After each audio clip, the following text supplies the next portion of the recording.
제목은 예수님의 세 가지 사역, 3대 사역이라는 주제로 말씀을 나누기 원합니다. 예수님의 하나님 나라를 이 땅에 임하도록 하시기 위한 세 가지 주된 사역이 뭡니까? 가르치고, 치유하시고, 전도하시는 것. 이 세 가지는 예수님이 이 땅에서 오셔서 하셨던 가장 핵심적인 세 가지 사역입니다. 예수님이 이런 사역을 하신 이유는 다른 게 아니라 하나님 나라가 이 땅에 임하도록, 하나님 나라가 이 땅에 임하도록 하시기 위해서 세 가지를 행하셨어요.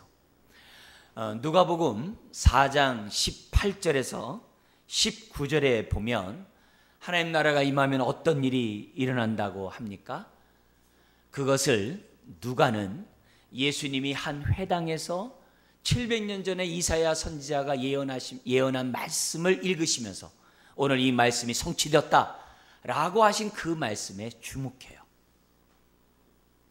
그래서 그 이사야 예언의 말씀을 예수님이 이루러 오셨다고 하는 그 말씀을 설명하면서 하나님 나라가 임하면 어떤 일이 일어나느냐, 바로 누가복음 4장 18절에서 19절에 이런 사실이 역사적으로 우리의 삶의 현장에서 나타난다는 것을 누가는 누가복음을 통해서 우리들에게 보여주고 있는 거예요.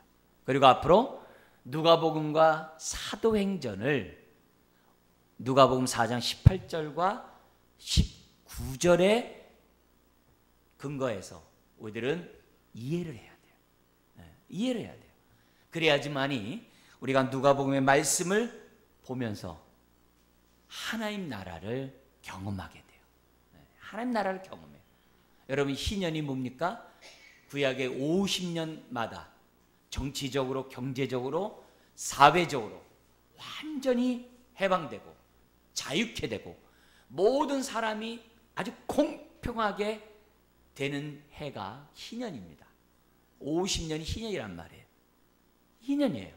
그래서 희년이 되면 종되었던 자가 자유케 되고 빚을 진 자가 다 탕감받고 갇혔던 자들이 다 자유케 되고 남자와 여자나 주인과 종이 모두가 다 뭐예요?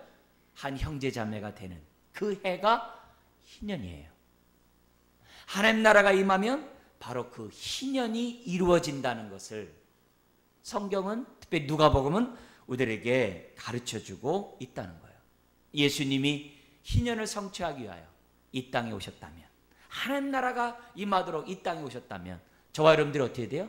희년의 축복을 누려야 돼요. 어떤 상황에도 눌리면 안 돼요. 우겨싸이면 안 돼요. 스트레스 받으면 안 돼요. 낙심해도 안 돼요. 좌절해도 안 돼요. 하나님 나라가 내 안에 임함으로 저와 여러분들이 자유함을 누려야 돼요. 평강을 누려야 돼요. 왜요? 하나님 나라가 내 안에 있기 때문에. 내 안에 있기 때문에. 그래서 우리는 하나님 나라를 맛본 자로서 하나님 나라를 소개하고 하나님 나라를 경험하도록 저와 여러분들이 신앙 생활을 해야 한다는 것, 이 기본 원칙을, 아주 이 줄기를 놓쳐서는 안 됩니다. 비록 우리가 사는 이 세상이 바쁘고 분주하고 사는 게 힘들다 할지라도 먼저 그 나라 그 일을 구하는 삶을 놓쳐서는 안 돼요. 고린도후서 4장 4절인 것처럼 사탄이 이 진리의 말씀을 받아들이지 못하도록 사람들의 마음을 혼미케 하고 있다 그랬어요. 사단이 활개치고 있는 이 현실 속에서 저와 여러분들이 이 하나님 말씀을 잘 깨닫고 또 누리고 우리가 사람들을 자유케 하는 저와 여러분들이 되어야 될 줄 믿습니다. 오늘 본문은 크게 네 부분으로 나눠져요. 31절부터 37절까지는 나사렛 그 산동네에서 가버나움 그 아랫동네에 내려오셔서 회당에 가셔서 말씀을 가르친 사건.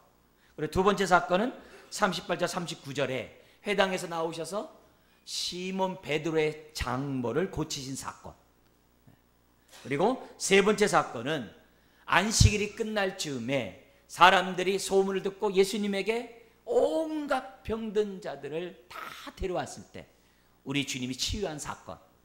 그리고 42절에서 44절은 밤늦도록 그렇게 사역했음에도 불구하고 새벽 미명에 일어나셔서 기도하셨던 주님. 그게 네 부분으로 나눈 것을 보게 돼요. 그러면 시간적으로만 본다면 예수님의 하루 스케줄이 나와요. 예수님의 하루를 어떻게 시작했고 어떻게 끝났는지를 오늘 본문이 가르쳐줘요. 먼저 네 번째 있는 사건을 제일 먼저 앞으로 놓는다면 예수님은 하루를 뭐로 시작을 해요? 기도로 시작을 해요. 예수님은 기도로 시작하고 있어요. 우리 성경 42절에는 날이 밝음에 되어 있습니다만 똑같은 사건을 기록한 마가복음에 보면 새벽 미명에 일어나셔서 새벽 기도를 하신 것으로 지금 뭐냐면 성경이 기록되어 있어요. 밤늦도록 사역을 하셨음에도 불구하고 어제 사역이 뭐예요? 병든 자들을 치유하는 그런 사역을 했음에도 불구하고 우리 주님이 하루를 기도로 시작하시는 주님의 모습을 우리가 볼 수 있어요. 그리고 오전 사역이 뭐예요? 첫 번째 사건에 있는 것처럼 회당에 들어가셔서 말씀을 가르치는 거예요. 오늘날에는 1시간만 딱 예배 드리면 예배 드렸다 이렇게 생각을 해요. 근데 옛날의 시간이 1시간이 아니에요. 그 예배 시간이 얼마나 긴지를 몰라요. 제가 예전에 여러분 말씀드렸듯이 우리 러시아에 있는 거기 교회를 갔더니 아침 9시 시작해가지고 저녁 먹을 때 예배가 끝나요. 저에게 점심도 안 주더라고요. 오전 내내 찬양과 말씀과 그런 시간을 오전 내내 9시부터 12시에 갖고 그 다음에 멈추길래 밥을 주는 줄 알았더니 그 즉시 어떻게 돼요? 처석교회로 다 이동을 해요. 6개 처석교회로 이동을 해가지고 거기서 뭐예요? 또 예배를 드려요. 동네 사람들 초대해가지고 예배를 드리고 거기서 또 전도를 해요. 그게 다 끝나니까 점심 먹더라고요. 그래서 기본적으로 하루 6시간은 기본적으로 예배를 드려요. 옛날에 회당에서 예배를 드리는 것이 1시간에 끝났다고 생각하면 안 돼요. 어쨌든 주님의 오전 일과가 회당에서 말씀을 전한 거예요. 그리고 나오셔서 두 번째 사건에 있는 것처럼 시몬 베드로의 장모 집에 들어가서 그의 병을 고치고 저녁에 또 어떻게 돼요? 해질 무렵에 사람들이 몰려오는 자들을 일일이 영접하고 그들을 치유하시는 그런 모습을 우리에게 보여줘요. 여러분, 왜 우리 예수님께서 이렇게 하루 일과가 아주 바쁘십니까? 어떻게 보면 참 일이 참 많습니다. 왜 그럴까요? 다른 게 아니죠. 사단에게 눌린 자들이 많고 질병 가운데 고통받는 자들이 많고 여러 가지 사람들이 어둠에 정말 종노릇하는 사람들이 너무 많기 때문에 우리 주님은 새벽부터 밤늦게까지 사역을 하지 않을 수가 없는 거예요. 왜요? 한 번이라도 내가 바삐 움직이고 한 번이라도 내가 다른 동네 가면 한 영혼이라도 구원을 받을 수 있다고 하는 이런 믿음이 있으셨기 때문에 마음이 있으셨기 때문에 우리 주님은 새벽부터 밤늦게까지 사역을 하셨던 것을 보게 됩니다. 특별히 예수님이 새벽 미명에 일어나셔서 새벽 기도했던 이 사실을 우리에게 도줘야 돼요. 왜냐? 하나님 나라가 이 땅에 임하도록 하게 하는 주님의 3대 사역을 감당하려면 능력이 있어야 돼요. 그것을 감당할 수 있는 은혜가 있어야 돼요. 힘이 있어야 돼요. 그 힘이 기도에서 오신다는 사실을 주님은 아셨고 기도로 하루를 시작하셨던 것을 보게 돼요. 이미 예수님이 공적 생애를 시작하기 전에 어떤 일 하셨어요? 40일 금식 기도하셨다 그래요. 40일 금식 기도하셨어요. 그리고 십자가를 지시기 전에도 뭐 하셨어요? 철야 기도하면서 겟세마네 동산에서 기도하셨어요. 그러니까 예수님의 삶 전체가 기도로 시작해서 기도로 끝나요. 왜요? 그래야 하나님의 은혜와 능력을 주님이 덧입을 수 있기 때문이죠. 여러분, 이런 기도를 해야 우리가 하나님 나라가 이 땅에 임하도록 하게 하는 신앙생활을 저와 여러분들이 할 수 있어요. 그리고 예수님이 이렇게 기도를 중심으로 사역할 수 있었던 이유는 다른 게 아니에요. 기도의 맛을 아셨기 때문에, 기도의 은혜를 맛봤기 때문에 예수님이 하시겠죠. 특별히 어떤 은혜를 맛보겠어요? 하나님이 아버지 되심을, 하늘에 계신 우리 아버지요, 하나님이 아버지 되심을 예수님은 기도 가운데 체험하는 거예요. 체험하는 거예요. 기도할 때마다 하나님의 임재가 있고, 기도할 때마다 하나님과 교제하는 그 은혜의 맛을 봤기 때문에 주님이 어떻게 돼요? 사역을 하시기 전에 항상 기도해요. 그래서 예수님의 기도와 우리들의 기도의 차이점이 이거예요. 우리들은 기도할 때 목적 중심의 기도를 많이 해요. 필요에 의한 기도를 많이 해요. 이거 해결해 주세요. 이거 빨리 끝나게 해주세요. 이거 좀 도와주세요. 근데 주님은 관계 기도를 많이 해요. 골방 기도를 많이 하세요. 골방 기도를 많이 해요. 이런 골방 기도 속에서 기도의 맛을 주님이 보셨기 때문에 피곤하면 피곤할수록, 바쁘면 바쁠수록 주님이 놓치지 않는 게 뭐예요? 기도예요. 하나님께 기도하는 거예요. 이런 기도가 사람에게 보이려고 기도하지 않고, 이런 기도가 외식 기도하지 않고, 이런 기도가 자기 열정 속에서 지성이면 감천이라는 식으로 자기 열심에 빠지질 않아요.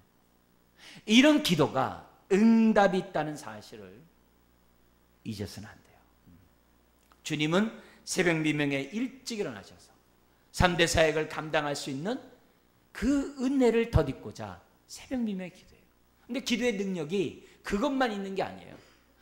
우리 뒤에 보면은 42절 44절에 보면은 밤늦게로 사역을 한 다음에 주님이 새벽 미명에 일어나셨죠. 한적한 곳에 갔잖아요. 그러니까 동네 사람들이 찾아와 가지고서 예수님으로 하여금 다른 동네 못 가도록 만류하는 거예요. 붙잡는 거예요.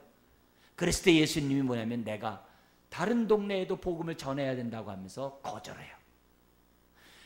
이렇게 웬만한 사람이면요, 자기를 붙잡고 자기를 필요로 한 곳이면요, 자리를 떠나질 않아요. 근데 기도함으로 예수님이 이 땅에 오신 목적이 한 곳에 머무는 것이 아니라 온 지역에 하나님 나라가 임하도록 하게 하고자 하는 것이 하나님의 뜻인 것을 아셨기에 주님은 어떻게 돼요? 과감하게 돌아서서 다른 지역으로 움직일 수 있었던 것이 다 뭐예요? 기도함으로 분별의 능력을 더듬은 거죠. 여러분, 오늘 이런 모습들을 우리들이 보면서 정말 예수님의 일생을 우리가 잘 생각해보고 또 하루 일과를 생각해보고 무엇보다 기도로 시작하는 이 모습을 보면서 오늘 나의 모습을 비춰보셔야 돼요. 그럴 때 우리가 어떻게 돼요? 하나님 나라가 이 땅에 임하도록 하게 하는 신앙생활을 할 수 있어요.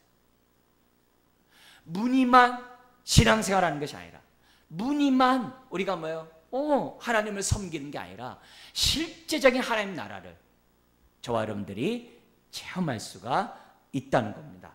자, 그런 가운데 예수님의 3대 사역이 무엇인지 좀 더 자세히 보면서 하나님 나에게도 이런 사역을 통하여 하나님 나라가 이 땅에 임하도록 하게 하는 신앙생활을 할 수 있도록 도와달라고 기도하는 저와 여러분들이 되어야 될 줄 믿습니다. 첫 번째 사역은 뭐냐면 가르치는 사역이에요. 31절 32절인데요. 같이 한번 읽겠습니다. 갈릴리의 가버나움 동네에 내려오사 안식일에 가르치심에 그들이 그 가르치심에 논란이 이는 그 말씀이 권위가 있음이러라. 예수님의 첫 사역이 나옵니다. 가르치는 사역이 나와요. 해당만이 아니죠. 사람이 있는 곳이면 언제나 가르치셨어요. 하나님은 그냥 무조건 치유하시지 않으셨어요. 병을 고치지 않았어요. 가르치신 다음에 고치세요. 항상 우리 주님은 어디를 가든지 가르치셨어요. 가르치셨어요. 근데 주님의 가르치심이 어떻다고 그래요? 그 말씀에 뭐가 있다고 합니까? 권위가 있다. 권위가 있다는 얘기는 뭔 말이에요? 하나님의 임재를 느낀다는 거예요. 예수님의 말씀을 통하여 하나님의 임재를 느끼는 거예요. 예수님의 말씀을 통하여 하나님이 살아있다는 것을 그들이 뭐예요? 느끼는 거예요. 그동안에 자기들이 서기관을 통해 들었던 그 말씀과 다른 하나님의 임재를 느끼는, 하나님 나라가 그들과 함께 있다는 것을 느끼는 그 느낌을 그들이 받았다는 거예요. 그래서 마치 주님이, 하나님이 직접 말씀하는 것 같은 그 느낌을 그들이 말씀을 배우는 가운데 경험했다. 어떻게 이런 일이 가능합니까? 기본적으로 본문은 누가복음은 두 가지를 얘기를 해요. 첫 번째는 뭐냐면 예수님이 말씀에 권위가 있었던 첫 번째 이유는 자신이 보냄을 받았다라고 하는 확신이 있었기 때문에 그래요.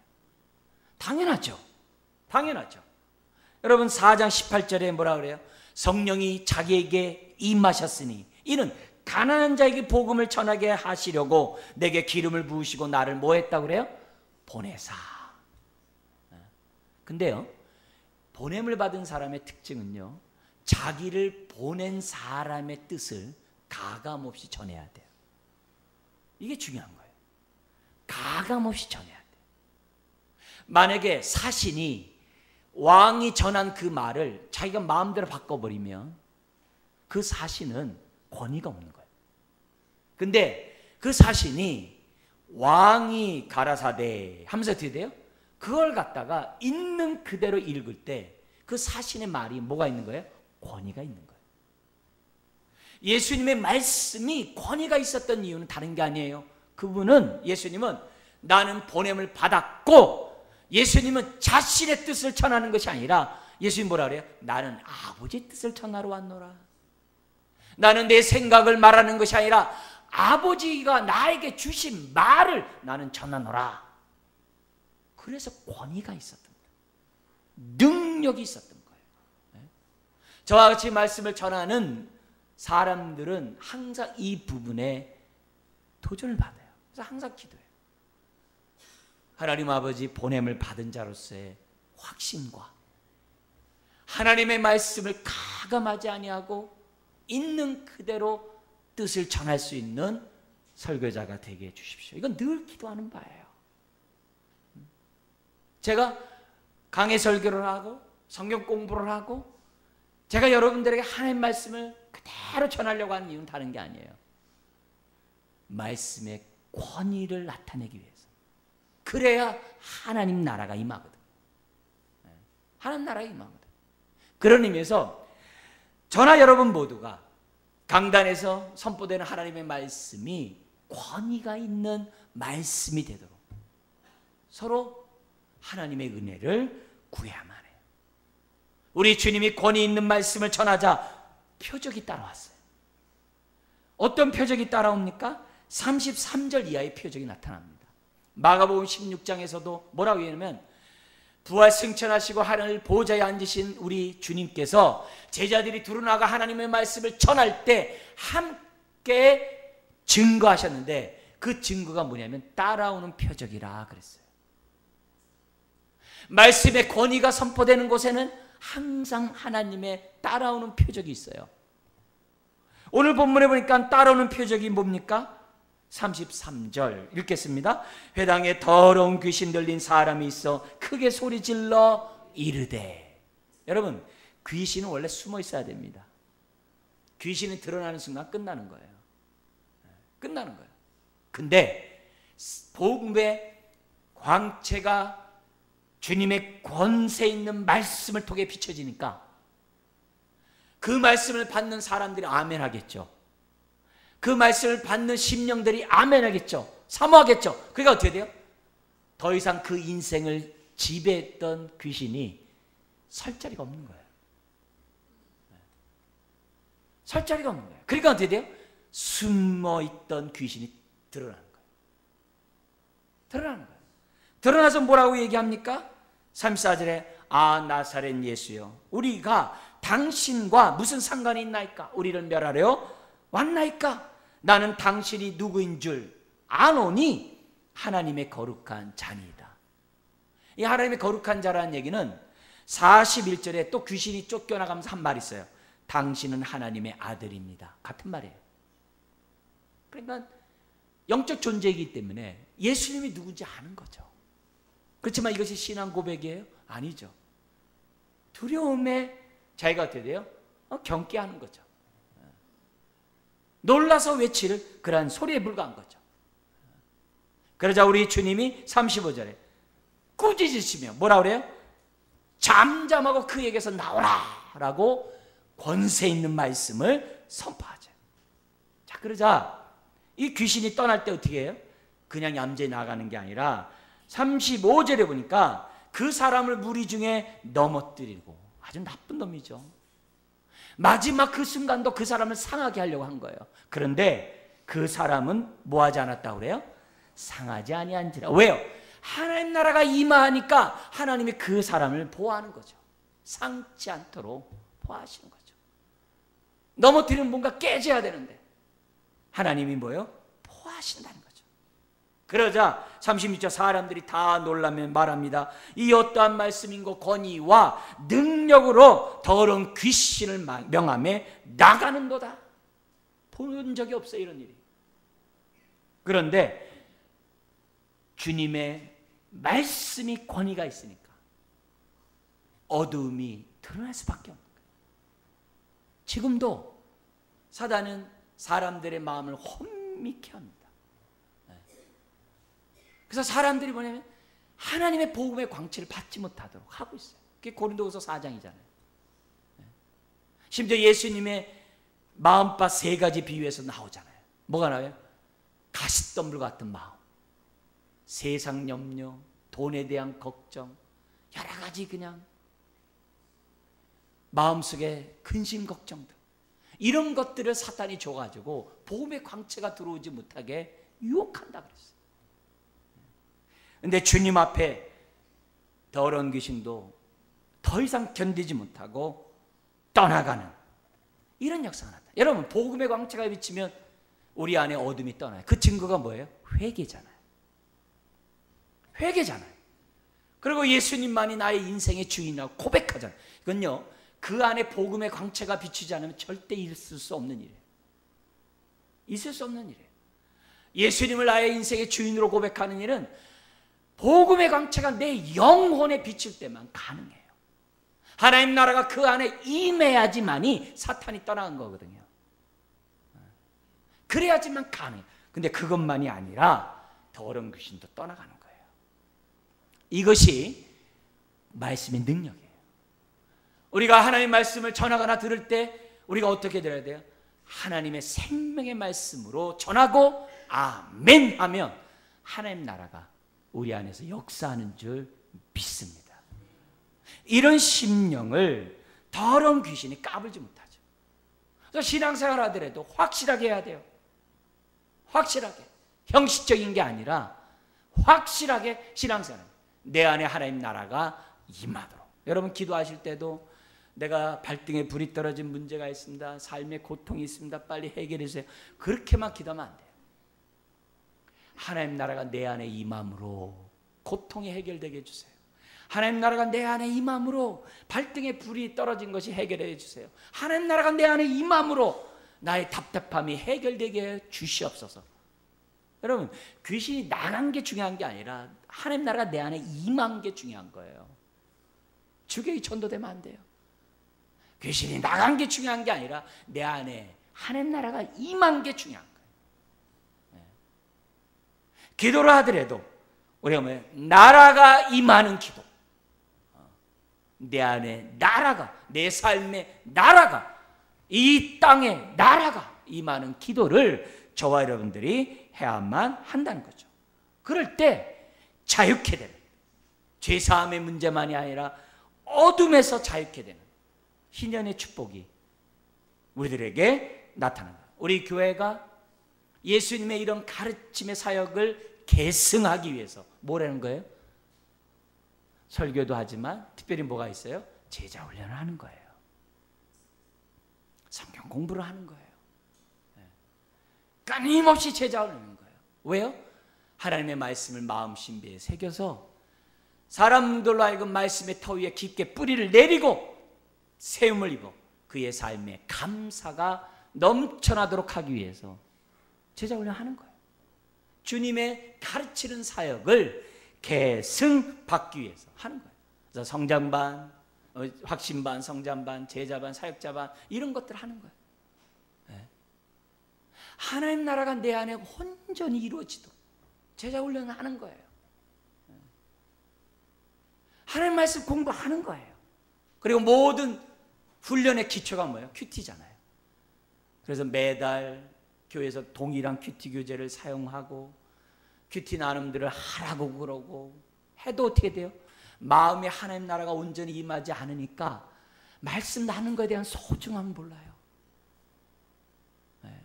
답답한 일이죠. 네.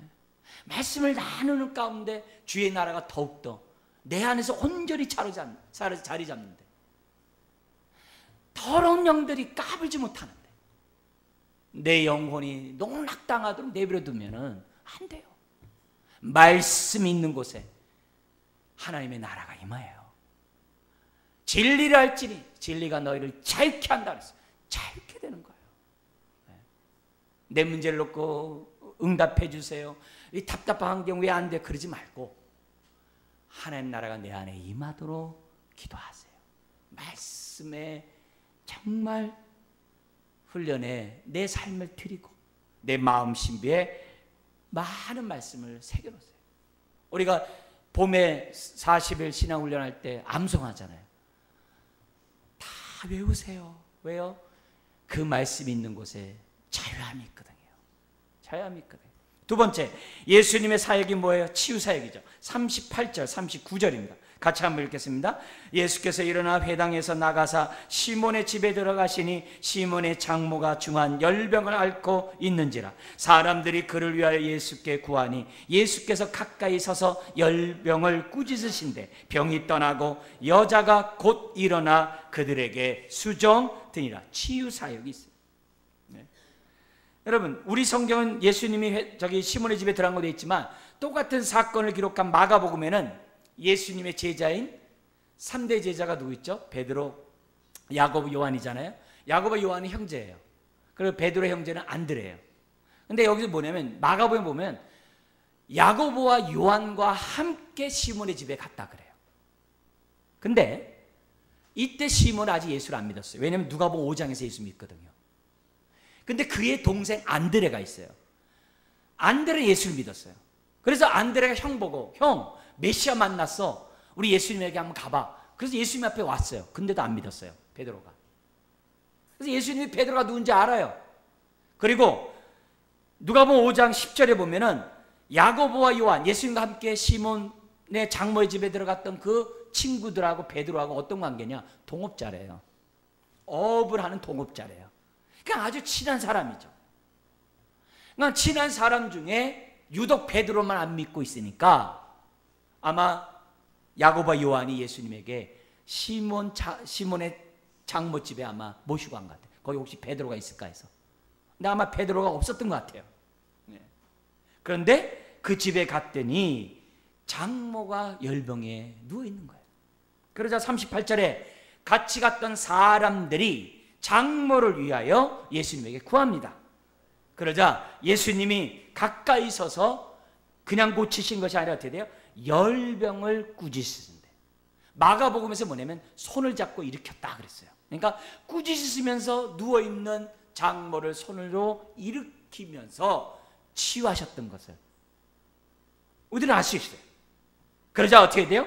병이 떠나가고 여자는 언제 아팠느냐 하듯이 그들에게 수종을 드니라. 아마 점심을 안 드셨으니까 점심 대접을 하셨겠죠. 그래서 수종을 드는 역사가 39절에 나타나요. 그러니까 이게 뭡니까? 하나님 나라가 임하면 뭐가 나타나는 거예요? 병이 난다는 거예요.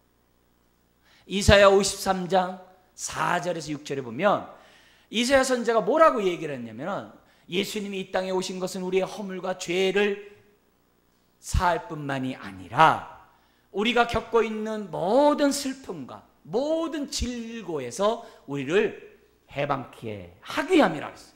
그런데 이 질고라는 단어를 마태는 마태복음 8장 17절에서 뭐라고 풀었냐면은 우리의 병과 연약함을 구하러 오셨다는 거예요. 치유하러 오셨다는 거예요. 그래서 이 연약함에 뭐가 들어요? 정서적이고 정신적인 그 모든 게 다 포함되는 거예요. 그래서 이사야 선지자도 그러잖아요. 메시아가 오면 상한 마음을 치유하신다. 다 포함된 거예요. 여러분, 하나님 나라가 임하는 곳에서는 병이 난다는 거예요.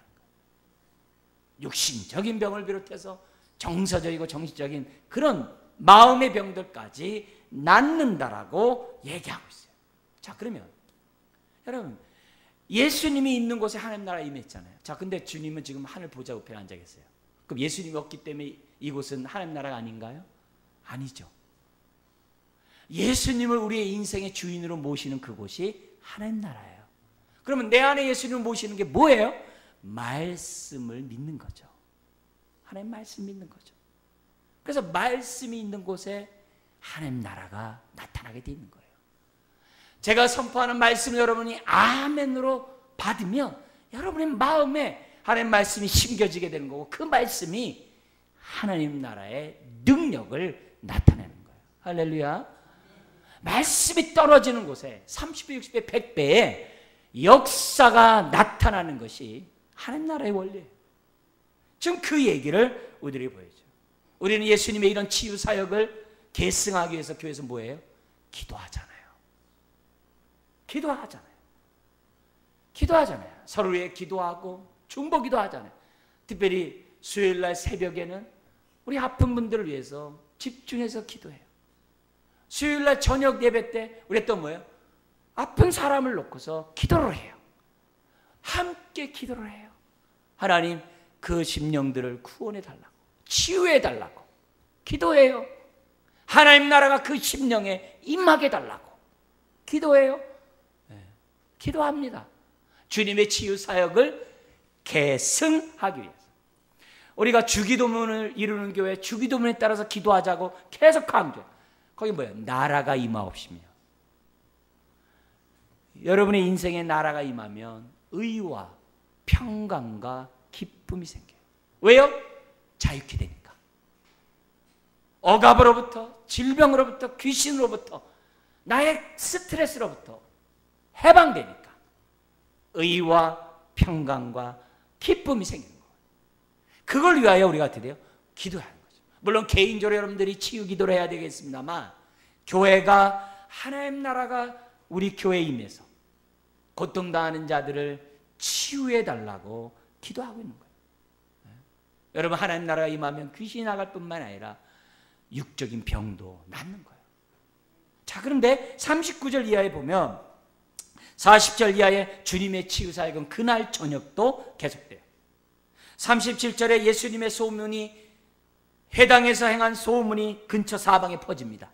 그러자 40절, 해질 무렵이 되자 안식일이 끝나는 날이에요. 해질 때 안식일이 끝나거든요.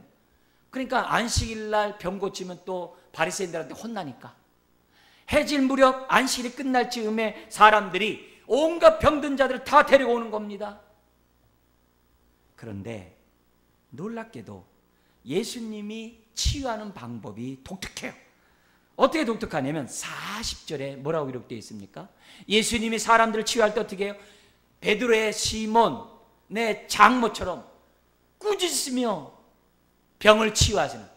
여러분, 말씀으로 얼마든지 주님 앞에 온 자들을 말씀으로 치유하실 수 있어요. 말씀으로 세상을 창조하신 분이 왜 못해요? 근데 주님의 치유하시는 방법이 공통적으로 그냥 한꺼번에 말씀을 치유하는 게 아니라 40절에 보면 어떻게 치유해요? 일일이 한 사람 한 사람 그 위에 손을 얹으사 고치시니. 여러분, 여기서 은혜가 돼요. 여러분, 어떤 은혜 받습니까?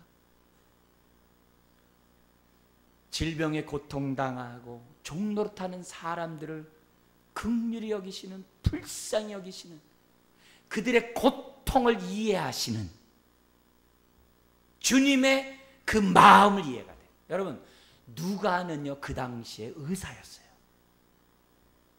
의사였기 때문에 예수님의 치유하는 방법이 눈에 들어올 수밖에 없어요. 가끔 신문지상에 보면 의사들이 치료를 하는 데 있어서 이렇게 마음으로 치유하는 게 아니라 여러 가지 그냥 돈 벌 목적으로 치유하는 이런 장면들이 신문에 나오고 그래요. 그럼 마음 아프죠.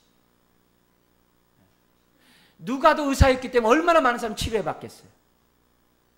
그냥 병으로만 볼 수 있죠. 근데 주님은 그렇게 보지 않았어요. 그 병 때문에 그 인생이 얼마나 고통당하고 종노릇하고 피폐하고 어려운 삶을 살았는가. 여러분 나중 같은 데 보면 38년 된 중풍병자를 고치시는 거 보면 여러분 병든 사람이 집에 있어 보십시오. 집안 전체가 우울해요. 그 마음을 주님이 다 하신 거예요. 그래서 말로도 할 수 있음에도 불구하고 일일이 한 사람 한 사람 병만이 아니라 그들의 마음까지 치유하시는 이 주님의 이 모습의 은혜가 돼요. 여러분 제가 하나님 말씀을 있는 그대로 설교를 한다 하더라도 제가 싹군이 될 수 있어요. 어떻게 하면요? 주님의 마음 없이 설교만 하면요 싹군이 돼요. 여러분이 교회를 위해 헌신하고 땀 흘려요.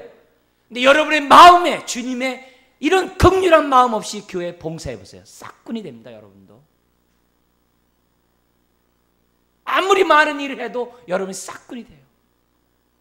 하나님 나라가 임하지 않는 가운데 하는 사역은 다 싹군이거든요.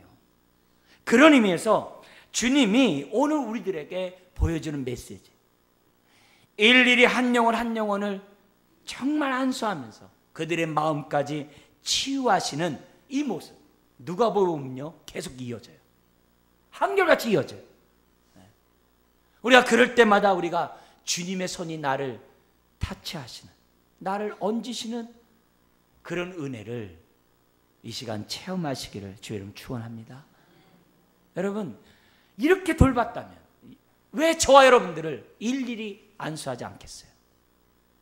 저와 여러분들을 왜 외면하시겠어요? 아니거든요.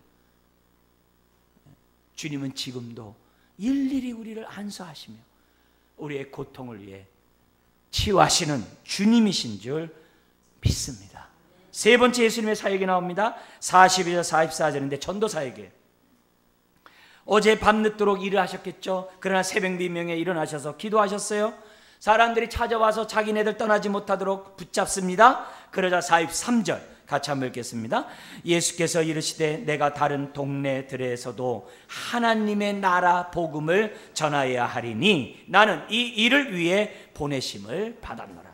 여러분 예수님의 이 말씀을 보세요. 예수님이 우리 보통 사람이랑 어떻게 해야 돼요? 나를 인정해주고 나를 필요로 하고 내가 아직도 뭐예요? 병 고칠 사람도 있고 사역할 이런 장도 있고 그러면 어떻게 돼요? 웬만하면 어떻게 돼요? 그래요? 그럼 오늘 내가 여기서 내가 더 사역하다가 나중에 내가 좀 문제가 해결되면 다른 데에 가지 뭐 라든지 이렇게 할 거예요. 근데 주님은 그렇게 안 해요. 어제로 족하다 이게. 왜요? 지금 다른 곳에 사탄의 굴레에서 질병에서 고통에서 하나님 나라를 맛보지 못한 사람들이 너무 많다 이게요. 그러니까 어떻게 돼요? 그들을 향해 가지 않을 수가 없다는 거예요.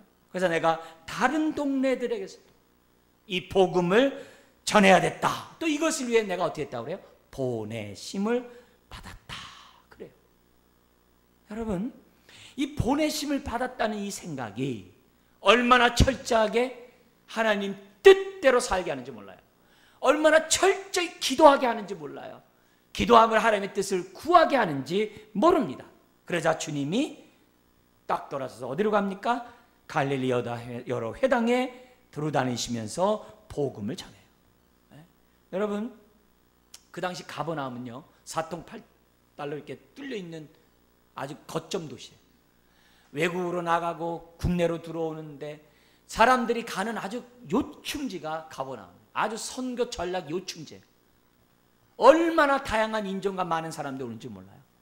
근데 우리 주님은 한 곳에 머무르는 것이 아니라 두루 다닙니다. 여러분 남쪽 유다만이 아닙니다. 사마리아뿐만이 아닙니다. 북쪽 갈릴리 지역만이 아닙니다. 또 북쪽 외국에 있는 뭐예요? 10개 도시들. 성경에 보면 대가볼리가 있어요. 대가볼리를 다니. 대가볼리란 말이 뭐냐면 10개 도시란 말이에요. 10개 도시국가를 갖다가 그 북쪽과 동쪽에 있는 나라에 다 다니면서 심지어 이방 나라 두로시도 이런 데까지 다니시면서 하나님의 나라의 복음을 전하셨던 것을 보게 돼요. 우리 교회 역시 마찬가지입니다. 주님의 이 전도 사역을 계승하기 위해서 교회에서 뭐 하는 거예요? 전도하죠. 개인적으로 여러분도 하시지만 수요일날 오후에는 우리 중고등부 아이들을 위해서, 금요일날은 우리 동네 분들을 위해서, 또 주일학교는 토요일날 정한 시간에 끊임없이 교회적으로 전도를 해요. 왜요? 하나님 나라가 임하도록, 그들의 심령에 하나님 나라가 임하도록, 여러분들이 여러분의 일터에서 하나님 나라가 임하도록 끊임없이 사역을 할 때 하나님이 기뻐하시는 거죠. 우리가 단기 사역을 우리가 떠난다, 우리 단기 선교를 떠나는데 그게 다 뭐예요? 전도의 일환이죠. 선교사들을 우리가 후원하는 거 다 선교 일환이죠. 전도 일환이죠. 선교단체를 후원하는 거 다 똑같죠. 교회는 예수님의 전도 사역을 계승해서 우리가 사역을 할 때 하나님 나라가 이루어져요. 주님은 가르치고 치유하시고 전도하시고 하나님 나라가 임하도록 하셨어요. 그렇다면 오늘 저와 여러분 모두가 주님의 이 3대 사역 앞에 동참해야 되고, 이 3대 사역을 통해 하나님 나라가 내 안에뿐만이 아니라 다른 사람에게 온전히 임하도록 우리가 헌신해야 될 줄 믿습니다. 기도하겠습니다. 하나님 아버지, 우리의 삶이 바쁘고 분주하고 힘들다 할지라도 먼저 그 나라와 그 일을 구하는 그 삶을 놓치지 않게 하여 주시옵소서. 내 고통의 문제를 해결받기를 원하기 전에 먼저 하나님 나라가 내 안에 임하도록 우리가 몸부림치는 자녀들 되게 하여 주옵소서. 나라가 임할 때 자유케 되는 하나님의 역사가 있음을 믿습니다. 그런 축복이 오늘 머리 숙인 모든 심령들 가운데 임하게 하여 주옵소서. 일일이 안수하시는 주님의 그 따스한 손길을 경험케 하여 주옵소서. 예수님의 이름으로 기도드리옵나이다.